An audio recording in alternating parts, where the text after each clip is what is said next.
നമ്മുടെ ചർച്ചയുടെ ഏറ്റവും പ്രധാനപ്പെട്ട ഒരധ്യായത്തിലേക്ക്, ഏറ്റവും പ്രധാനപ്പെട്ട ഭാഗത്തിലേക്ക് നമുക്ക് നീങ്ങാം. വടവാതൂർ സെമിനാരിയിൽ നിന്ന് പ്രസിദ്ധീകരിക്കപ്പെടുന്ന ക്രിസ്ത്യൻ ഓറിയന്റ് എന്ന ഇംഗ്ലീഷ് ത്രൈമാസിക 1998 പ്രസിദ്ധീകരിച്ച ഒരു ലക്കത്തിലെ പത്രാധിപ കുറിപ്പിൻ്റെ തലക്കെട്ട് തന്നെ ക്രെഡിബിലിറ്റി ഷേക്കൺ, വിശ്വാസ്യത കിളക്കം തട്ടിയിരിക്കുന്നു എന്നതാണ്.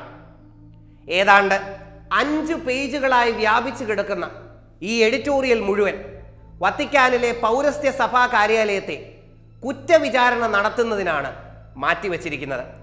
1986 റാസക്രമം പല പരാതികൾക്കും ഇടവരുത്തിയപ്പോൾ ചില ഒഴിവുകളും ഐച്ഛികങ്ങളും അനുവദിച്ചുകൊണ്ട് സാധാരണ കുർബാനയുടെയും ആഘോഷപൂർവമായ കുർബാനയുടെയും ക്രമങ്ങൾ 1988 റോം അംഗീകരിച്ചതാണ്.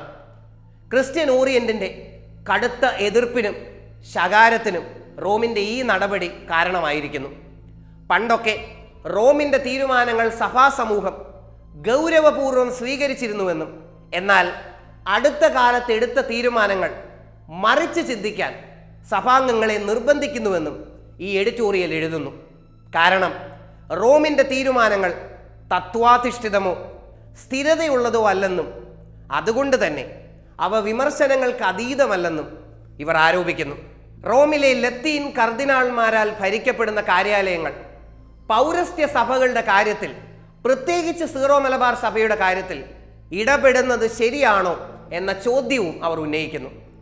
1653 കൂനൻ കുരിശ് സത്യത്തിലൂടെ ഒരു വിഭാഗം സഭ വിട്ടുപോയ സംഭവവും മറന്നുകൂടാ എന്ന് മുന്നറിയിപ്പിൻ്റെ ഭാഷയിൽ പ്രസ്തുത എഡിറ്റോറിയലിൽ അവർ എഴുതി ചേർത്തിരിക്കുന്നു.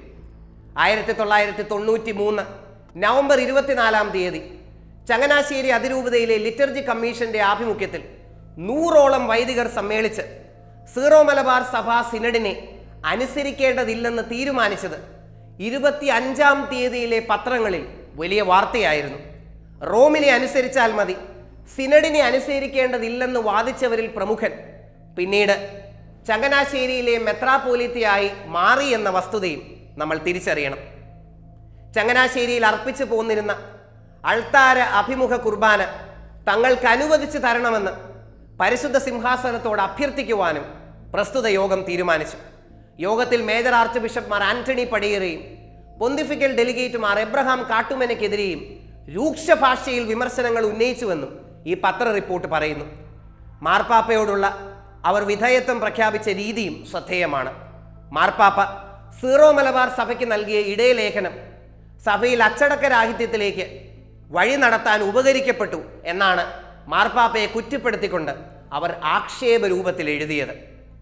ചങ്ങനാശ്ശേരിയിലെ പ്രശസ്തമായ പാറയിൽ മാതാവിൻ്റെ ദേവാലയത്തിൽ വെച്ച് 1993 ഡിസംബർ മാസത്തിൽ ചങ്ങനാശ്ശേരി അതിരൂപതയിലെ മതബോധന ഡയറക്ടർ ഫാദർ മാണി പുതിയിടം നടത്തിയ തിരുനാൾ പ്രസംഗത്തിൽ പൊന്തിഫിക്കൽ ഡെലിഗേറ്റിനെതിരെ രൂക്ഷ വിമർശനം ഉന്നയിച്ചത് വിശ്വാസികളുടെ ഇടയിൽ വലിയ ഉതപ്പിനും എതിർപ്പിനും കാരണമായെന്ന് നാളുകളിലെ പത്രങ്ങളിലൂടെ കടന്നുപോകുന്ന എല്ലാവർക്കും അറിയാവുന്നതാണ്.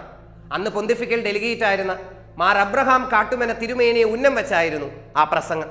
മാണിയച്ഛൻ ഇപ്രകാരം പറഞ്ഞു: പൊന്തിഫിക്കൽ ഡെലിഗേറ്റുകൾ വരും പോകും, ഇതിനു മുമ്പും പൊന്തിഫിക്കൽ ഡെലിഗേറ്റുകൾ വന്നിട്ടുണ്ട്, അവരുടെ പ്രവർത്തനങ്ങൾ വിശ്വാസികൾ സൂക്ഷിച്ച് നിരീക്ഷിക്കുക, സ്വാഭാവികമാണെന്നും അദ്ദേഹം പറഞ്ഞു വച്ചു. അങ്ങനെ നിരീക്ഷിച്ച ചില വൈദികർ ഡെലിഗേറ്റിനെ അധിക്ഷേപിച്ച് ലഘുലേഖനങ്ങൾ പ്രസിദ്ധീകരിച്ചിട്ടുണ്ടെന്നും അദ്ദേഹം സമ്മതിച്ചു.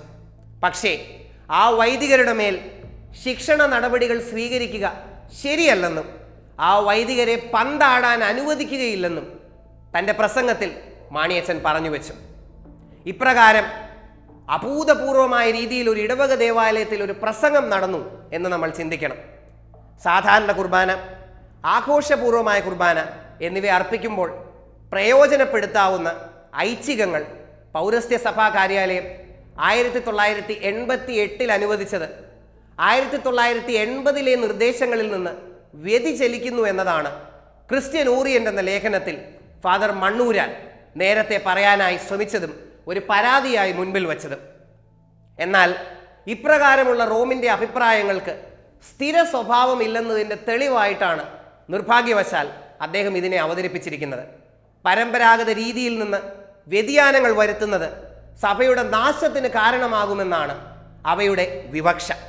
ചുരുക്കത്തിൽ രണ്ടാം വത്തിക്കാൻ സുനഹദോസിൻ്റെ പൗരസ്ത്യ സഭകളെക്കുറിച്ചുള്ള ഡിക്രി മാത്രമാണ് പൗരസ്ത്യ സഭകൾക്ക് സ്വീകാര്യമായ പ്രബോധനമെന്നും ആരാധനക്രമത്തെ പറ്റിയുള്ള പ്രമാണരേഖ ലത്തീൻ സഭയ്ക്ക് മാത്രമാണെന്നുമുള്ള തെറ്റായ ധാരണയിൽ നിന്ന് ഉരുത്തിരിഞ്ഞ ഒരാഗ്രഹമായിട്ട് മാത്രമേ ഫാദർ മണ്ണൂരാൻ പറമ്പിലിൻ്റെ അഭിപ്രായ പ്രകടനങ്ങളെ നമുക്ക് കാണാനാകും.